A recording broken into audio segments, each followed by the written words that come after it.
de la rendre plus circulante, de montrer les livres de manière plus claire. Alors vos clients étaient peut-être un peu perdus au Oui, départ, hein? complètement. Il y a une période d'adaptation qui était Oui, longue? ouais, assez longue.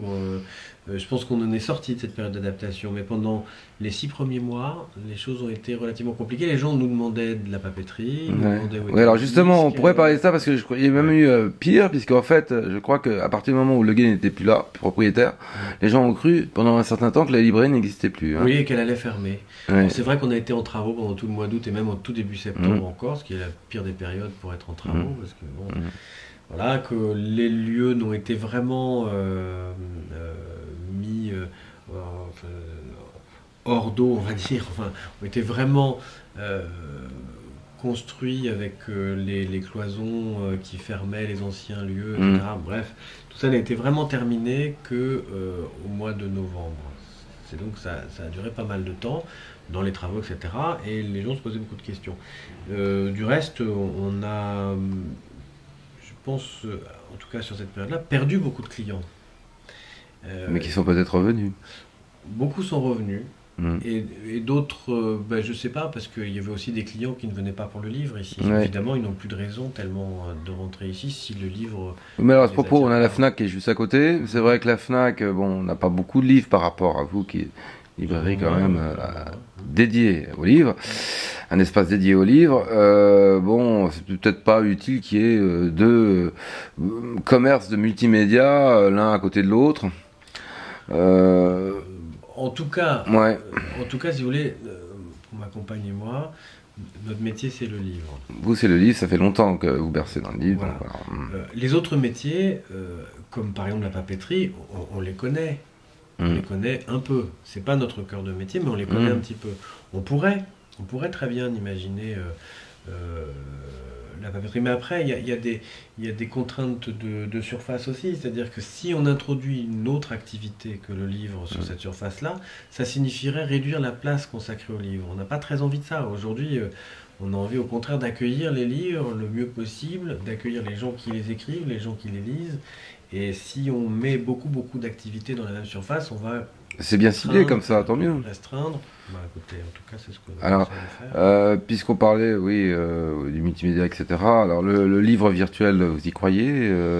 Quel avenir pour le livre? Une bonne santé pour le livre?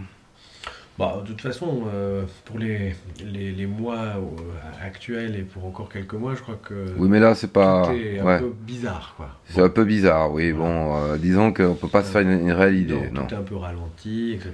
Bon. Que ce Nous, soit on fictif constate- ou réel, en tout cas, c'est ralenti. En tout cas, nous, Partout. on constate pas Voilà. ici, on constate pas vraiment de ralentissement, mais on est dans une situation un peu particulière où on reprend une entreprise qui a beaucoup changé, donc on n'est pas vraiment bon. Bref, en tout cas pour le c'est une question très importante le livre numérique. Je pense qu'il faut vivre avec son temps. Nécessairement, il y aura des choses qui se passeront en numérique. Maintenant, on sait aussi d'expérience, et de longue expérience, parce que ça fait quand même plusieurs siècles, que les supports de l'écrit changent, hein,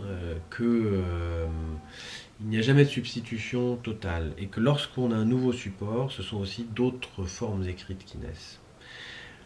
C'est un secret pour personne aujourd'hui qu'on ne lit pas de la même manière sur un écran Ouais. et dans un livre. Pourtant, on a le confort maintenant avec les écrans plats, mais Mais c'est pas une question. mais c'est la démarche d'esprit, hein. Oui, et c'est même pas une question de génération. C'est-à-dire qu'on n'a pas l'impression de mémoriser ce qu'on lit à un écran comme on le mémorise sur du papier. On zappe Voilà. beaucoup plus, on passe beaucoup Mm. plus, on revient pas de la même manière en Ouais, arrière. ouais, Il ouais. n'y a pas la même fixité, on n'est pas dans le même temps, on n'est pas dans un temps d'intimité, on est dans un temps de communication souvent. Ouais. C'est très différent. Mais il faut admettre un truc. Vous, moi, on se décide, tiens, on va aller un week-end, je sais pas moi, à Berlin. Ouais.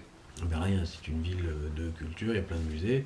Et vous avez pris un guide de Berlin, mais vous allez faire une visite d'un musée, vous le prévoyez pour le lendemain, et vous dites, ah mais ouais, mais j'ai pas vraiment de descriptif de ce musée, je vais y aller au hasard, etc. Si je téléchargeais la visite de ce musée.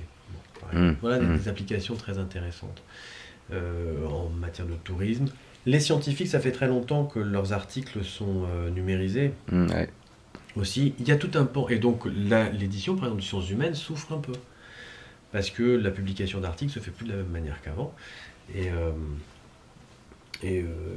La presse plutôt souffre, oui. La presse aussi souffre aussi. Plutôt la presse. Ouais, l'édition de sciences humaines aussi, on pratique pas mal. Donc il y a des parties de l'édition qui vont, l'édition papier, qui vont probablement s'amenuiser ou disparaître, d'autres qui vont sans doute s'étoffer. Aujourd'hui, en tout cas, on imagine assez mal la lecture d'un roman sur un support électronique. Le e-book. Ouais. Qu'on appelle le e-book, qui pourtant à un moment avait pris de l'importance, mais c'est vrai que depuis quelques années ça n'a pas évolué.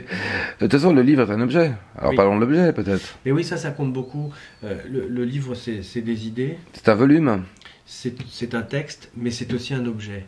C'est un objet qui a sa propre sensualité. Moi, je pense que les livres vont continuer à exister pendant encore très très longtemps, parce que nous aussi, nous avons un corps, nous aussi, nous avons une sensualité. Il y a le volume, c'est la 3D, là, de la réelle 3D. C'est très difficile de... Et en plus, c'est très ergonomique, un livre. Donc, vous allez à la plage avec un bouquin, est-ce que vous allez aller à la plage avec un outil électronique qui va pouvoir vous permettre de lire Aujourd'hui, en tout cas, moi je pense plus à l'attachement d'objets, quoi, autour de l'objet. Oui, je pense que c'est important. C'est important. Parce que le livre, il est un objet unique. Par rapport à une lecture à l'écran. Il y a ça qui fait la différence aussi. Oui, j'ai testé tous les readers et autres. C'est pas mal, mais je lis pas avec ça. Sur un écran, on glisse. On n'accroche pas les mots. C'est difficile. C'est difficile. Ils n'ont pas de matérialité. D'une certaine façon. C'est vrai. Hein. Il manque de coffre. Ça marche bien, c'est parfait. Il n'y a rien à dire, mais on glisse. Je pense que ce sera la bonne définition. C'est pas comme la musique. La musique, de toute façon, la musique est immatérielle. À un moment. Mais la lettre ne l'est pas. Une lettre, c'est le corps du mot, quoi. Il y a quelque chose d'une matérialité de la lettre qui... Donc vous êtes relativement optimiste pour l'avenir du livre. Oh oui, pour l'avenir du livre, je pense que ça n'est pas... Il n'y aura pas de révolution à ce sujet-là. Je crois pas, il y aura des complémentarités. On a de plus en plus, par exemple, de livres accompagnés d'un CD-ROM qui permet d'accéder à des trucs en ligne. Et on aura de plus en plus de choses comme ça, sûrement. Mais des complémentarités, des croisements. Mais encore une fois, et puis il faut voir aussi, il y a des gens qui commencent à écrire. Il faut aller voir le site de François Bon, par exemple. Ils commencent à écrire spécifiquement pour la publication en ligne. Ils n'écrivent pas la même chose. Ils n'écrivent pas de la même manière. Leurs modes narratifs ne sont pas les mêmes. Ils ne travaillent pas les phrases de la même manière. Et les phrases ne sont même pas très importantes, au fond. Donc c'est très différent. Il y a des choses qui sont en train de naître, qui sont intéressantes, il faut les regarder. Il ne faut surtout pas s'opposer à ce type de révolution. Nous aussi, nous vendrons des textes numériques. Dès qu'on sera équipé, on va s'équiper d'un site internet, etc. Et dès qu'on pourra, on vendra aussi des textes numériques. Mais et on les défendra aussi s'il faut les défendre, bien sûr. Mais on sait d'avance qu'on ne va pas défendre la même chose. Bien, Olivier, on voulait donc vous entendre sur la reprise. Sur vos perspectives, vos objectifs autour de la librairie. Vous vous êtes exprimé aussi sur la vie culturelle que vous vouliez donner sur ce lieu. Donc, bien voilà, on vous réserve une rubrique aussi sur Chartres.tw, donc vous ferez vivre, comme le lieu. Et c'est avec plaisir, et puis de toute façon, on refera des salons comme on l'avait fait avec les auteurs du livre sur Jean-Pierre Gorge, on en refera, plutôt ciblés sur des auteurs euréliens, de préférence, puisque c'est notre rôle. Merci en tout cas.